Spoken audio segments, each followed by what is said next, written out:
بسم اللہ الرحمن الرحیم۔ ناظرین، آج 3 مئی منگل کا دن، میٹھی عید کا دن، عید الفطر کا دن۔ عید مبارک آپ سب لوگوں کو پھر ایک مرتبہ۔ امید ہے سارا دن آپ خوشگوار موڈ میں خوشیاں مناتے ہوئے گزرا ہوگا آپ کا۔ اللہ کرے آپ کے سارا سال اسی طرح خوشی کے ساتھ اور اسی طرح چہکتے ہوئے گزرے، آمین۔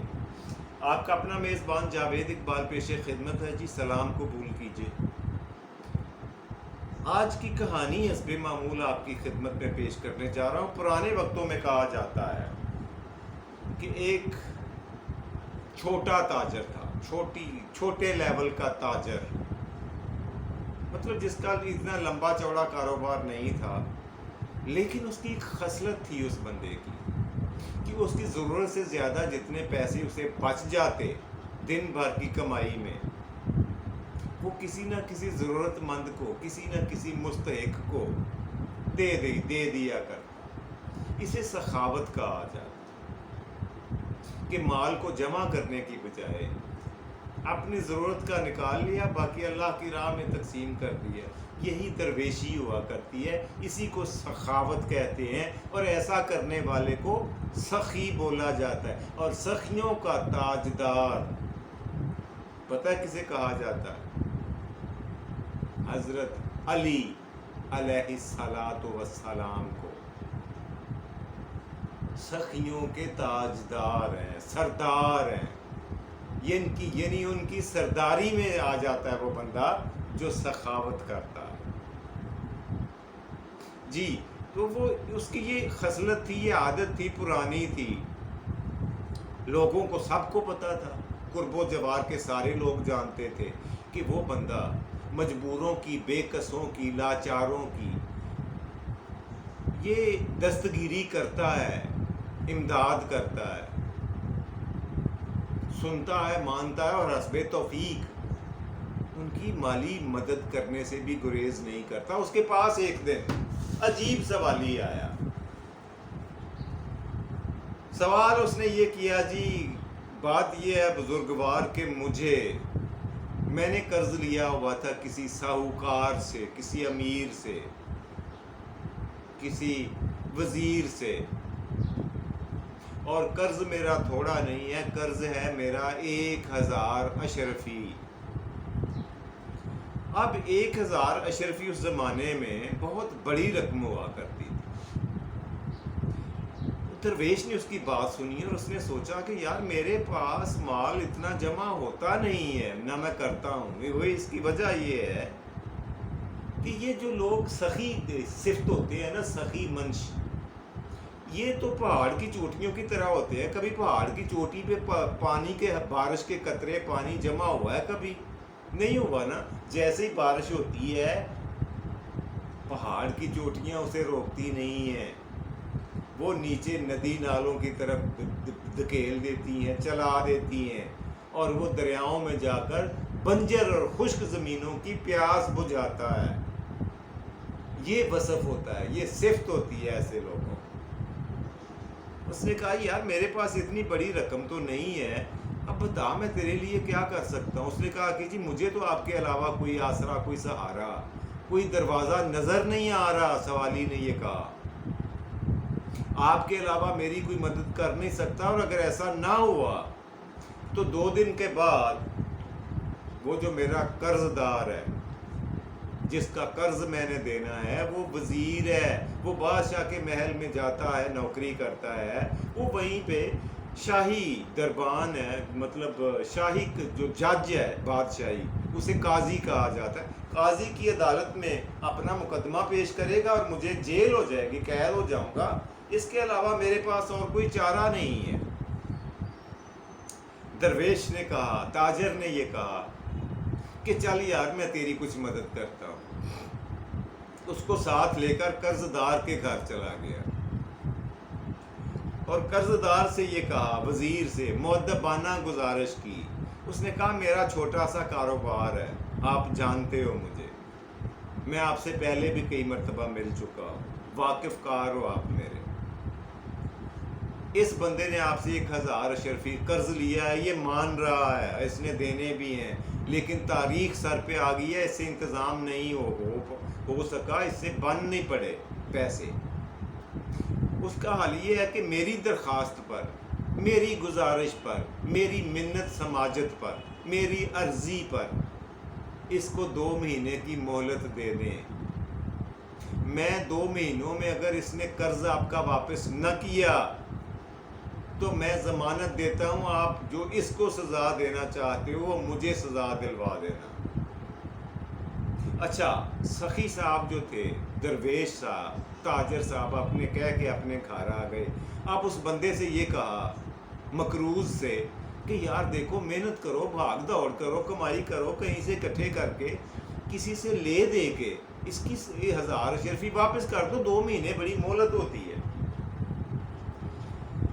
2 مہینے گزرنے کے بعد اس تاجر کے پاس آ کر کسی نے بتایا کہ جی آپ کا وہ جو آپ کے پاس مقروض بندہ آیا تھا اس کو قاضی نے قید خانے میں ڈال دیا ہے، جیل میں ڈال دیا ہے، اس لیے کہ 2 مہینے کی مہلت بھی پوری ہو گئی اور وہ آپ کی رقم ادا نہیں کر سکا، اپنی جو قرضے کی رقم تھی اس سے ادائیگی اس سے نہیں ہو سکی، اس کے اوپر نالش ہوئی ہے، مقدمہ دائر ہوا ہے قاضی کورٹ میں اور اسے سزا ہو گئی ہے، وہ قید خانے میں ہے۔ اب یہ تاجر اسے ملنے کے لیے جیل میں چلا گیا، بادشاہی جیل میں جا کے ملاقات کی درخواست کی، منظور ہوئی۔ اسے کہنے لگا اللہ کے بندے 2 مہینے میں نے تمہیں بہت بڑا ٹائم لے کے دیا تھا، تم سے کیا ہوا ایسا کہ تم پیسے نہیں بنا سکے؟ تو اس نے کہا جی بات یہ ہے کہ میں نے آدھے سے زیادہ پیسے بنا لیے تھے لیکن میرے گھر میں چوری ہو گئی، ڈاکو آئے اور سارا کچھ لوٹ کر لے گئے، اب میں پھر میرے پاس خالی جیب خالی ہاتھ ہوں، میرے پاس کچھ بھی نہیں ہے۔ تاجر نے کہا اگر میں تمہیں 2 مہینے کی مہلت اور لے کے دوں تو پھر کچھ کر لو گے، بنا لو گے؟ اس نے کہا جی کیوں نہیں، 2 مہینے میں انتظام کر لوں گا۔ اس نے پورے کانفیڈنس کے ساتھ یہ جواب دیا کہ 2 مہینے کافی ہیں جی، مجھے 2 مہینے لے کے دیں۔ وزیر صاحب کے ہاں اور بادشاہ سلامت کی کچہری میں اگلے دن وہ تاجر پیش ہوا اور کہنے لگا حضور یہ بندہ آپ کا دیندار ہے، مقروض ہے، اس میں کوئی شک نہیں ہے اور آپ نے اسے جیل میں ڈلوایا ہے، یہ بھی جائز ہے، مناسب ہے، آپ نے ٹھیک کیا ہے، لیکن آپ کو تو مقروض چاہیے نا، کہ یہی بندہ چاہیے۔ آپ اس طرح کریں کہ اس کو چھوڑ دیں اور مجھے 2 مہینے کے لیے جیل میں بند کر دیں، قید میں مجھے ڈال دیں، یہ 2 مہینے کے لیے اسے آزاد کر دیں، یہ پیسوں کا رقم کا بندوبست کرے گا، یہ وعدہ کر رہا ہے۔ بادشاہ سلامت نے کہا سوچ لو، یہ بندہ ایسا نہیں ہے، اس پہ اعتماد نہیں کیا جا سکتا۔ درویش نے کہا جی ٹھیک ہے، میرے کہنے پہ چھوڑ دیں اسے، مجھے اللہ پہ بھروسہ ہے کہ یہ مجھے دھوکہ نہیں دے گا اور انتظام کرے گا اپنا قرض کی ادائیگی کا۔ بندے کو رہائی مل گئی، مقروض کو، اور اس کی جگہ پہ تاجر کو جیل خانے میں، قید خانے میں بند کر دیا گیا۔ اب 2 مہینے گزرے وہ بندہ نہیں آیا، 4 مہینے گزرے وہ بندہ نہیں آیا، 6 مہینے گزر گئے، سال گزر گئے، وہ بندہ آیا ہی نہیں۔ جیل میں اپنے ملاقاتیوں سے اس نے، تاجر نے پوچھا یار اس کا پتہ تو کرو۔ لوگوں نے آ کے بتایا کہ جی وہ بندہ قضائے الہی سے وفات پا چکا ہے، مر گیا ہے، اور اب اس کے جو بیوی اور بچے ہیں وہ کیونکہ وہ فاقوں سے تنگ آ گئے تھے، ان کے پاس کمائی کا کوئی ذریعہ نہیں تھا، روزی روٹی کا کوئی وسیلہ نہیں تھا، وہ اپنا گھر چھوڑ کر دوسرے شہر میں اپنے ننیال میں چلے گئے ہیں بچے، وہاں پہ کم از کم انہیں کھانا تو مل رہا ہے۔ اب تاجر نے، درویش نے یہ سوچا کہ اب کیا کروں یار، اس نے اپنے بیٹے کو بلوایا، تاجر نے اپنے بیٹے کو بلوایا اور اس کو بولا یار ایک میرے پہ احسان کرو گے بیٹا؟ اس نے ابا جی بتائیں کیا حکم ہے میرے لیے؟ اس نے کہا کہ میرے پاس یہ لسٹ ہے، میں نے فلاں فلاں بندے سے پیسے لینے ہیں، میرا کاروباری ادھار ہے ان کی طرف، یہ رقم آپ ایک ایک کے پاس جاؤ، ان کو رکا دکھاؤ اور یہ وصولی کر کے 1000 اشرفی جمع کر کے لاؤ۔ وہ بیٹا گیا اور 10 دن کے بعد واپس آیا، کہتے ابا حضور ان سارے بندوں میں سے ایک بندہ بھی نہیں قبول کر رہا کہ میں نے تمہارے باپ کے پیسے دینے ہیں، تم یہاں تک کہ آپ کا نام سے ہی انہوں نے پہچاننے سے انکار کر دیا۔ تاجر نے کہا بیٹا پھر آخری راستہ اب یہ رہ جاتا ہے کہ اللہ سے دعا میں کرتا ہوں اور کوشش آپ کرو، میں تمہیں بتاتا ہوں کہ کون سی چیزیں کہاں سے خریدنی ہیں اور کہاں پر بیچنی ہے اور اس میں سے کتنا منافع ملے گا، اور آپ 2-4 مہینوں میں 1000 اشرفی جمع کر لو گے۔ اگر آپ کر سکو تو مجھے یہاں سے چھڑوا لینا، اگر نہ کر سکو تو مجھے تم پر کوئی گلہ نہیں ہے، اس لیے کہ یہ جیل، یہ قید میں نے اپنی خوشی سے اللہ کی رضا کی خاطر اپنے گلے میں ڈالی ہے، اس میں میرے بیٹے کا، میری اولاد کا، آپ لوگوں کا، کسی کا بھی کوئی قصور، کوئی گناہ نہیں ہے۔ اس کا بیٹا چلا گیا، اس کے بیٹے نے جا کر کوشش کی، اسے کاروبار میں اتفاقاً لمبا چوڑا خسارہ ہوا، وہ رقم تو بنانا کیا، وہ اپنا اصل زر بھی ڈبو بیٹھا، جو 200-400 اشرفی تھی وہ بھی جاتی رہی۔ اب کیا تھا کہ 1.5 کا عرصہ گزرا اور وہ تاجر، وہ درویش، وہ سخی بابا جیل خانے ہی میں وفات پا گیا۔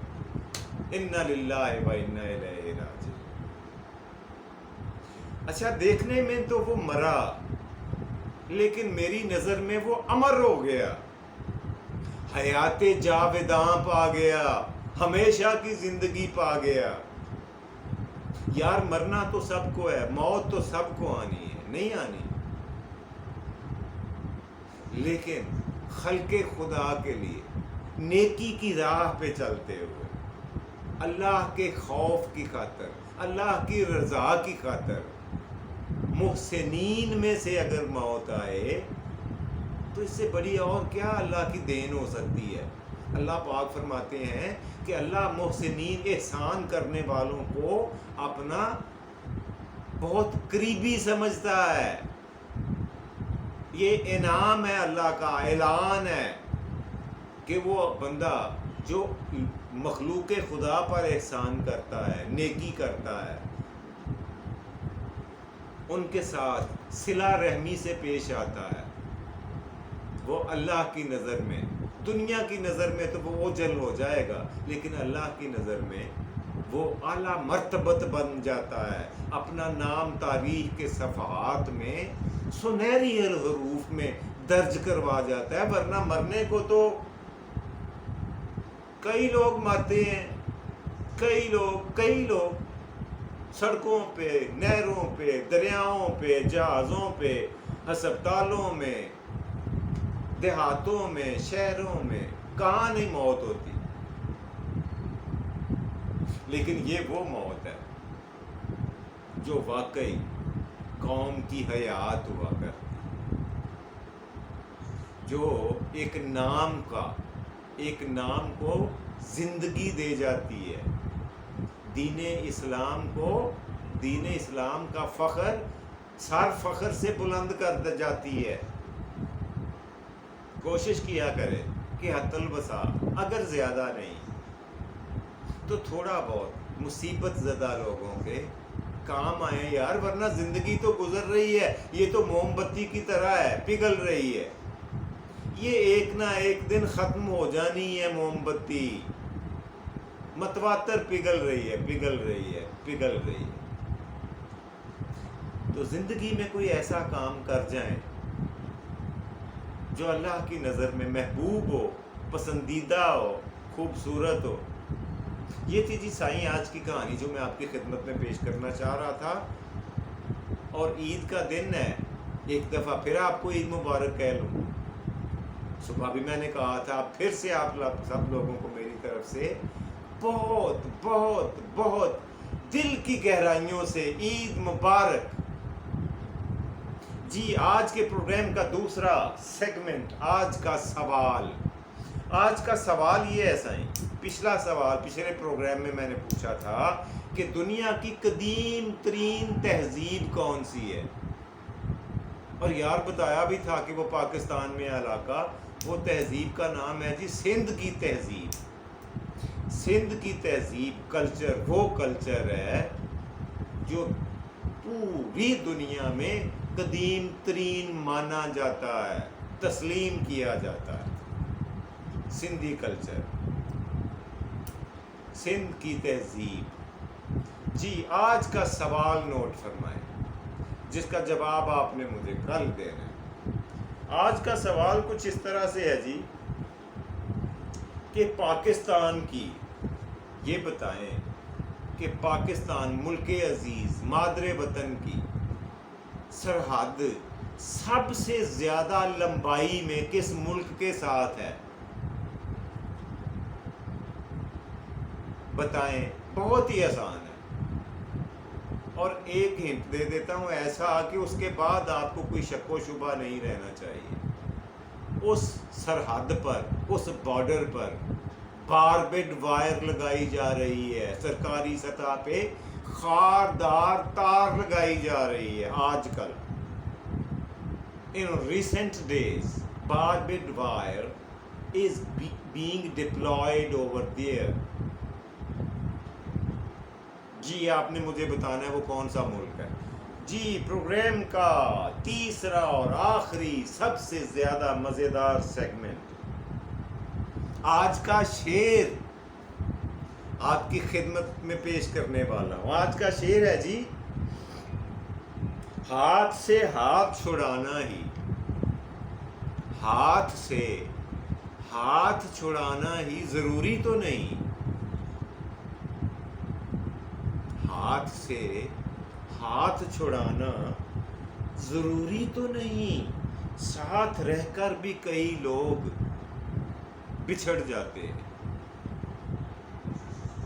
اللہ سبحانہ و تعالیٰ، اللہ جل شانہ، اللہ سونا آپ کو آسانیاں عطا فرمائے اور آسانیاں تقسیم کرنے کی بھی توفیق دے۔ خوش رہیں، خوش رکھیں اپنا اور اپنے پیاروں کا، ڈھیر سارا خیال رکھیں، اور مستحق اور مساکین یتامہ کی خاص نگہداشت کریں، ان پہ خاص نظر کرم، خاص طور پر عید کے دنوں میں۔ ویسے تو پورا سال یہ کام کرنا چاہیے، لیکن خاص طور پر عید کے دنوں میں یار کسی ایسے چہرے پہ رونق، کسی ایسے چہرے پہ مسکراہٹ ضرور لے کے آئیں جو آپ کی امداد کا، آپ کی آمد کا 100% صحیح حقدار ہو، مستحق ہو۔ مجھے اپنے میزبان جاوید اقبال کو اجازت دیجیے۔ اللہ کی نگہبانی، اور پاکستان زندہ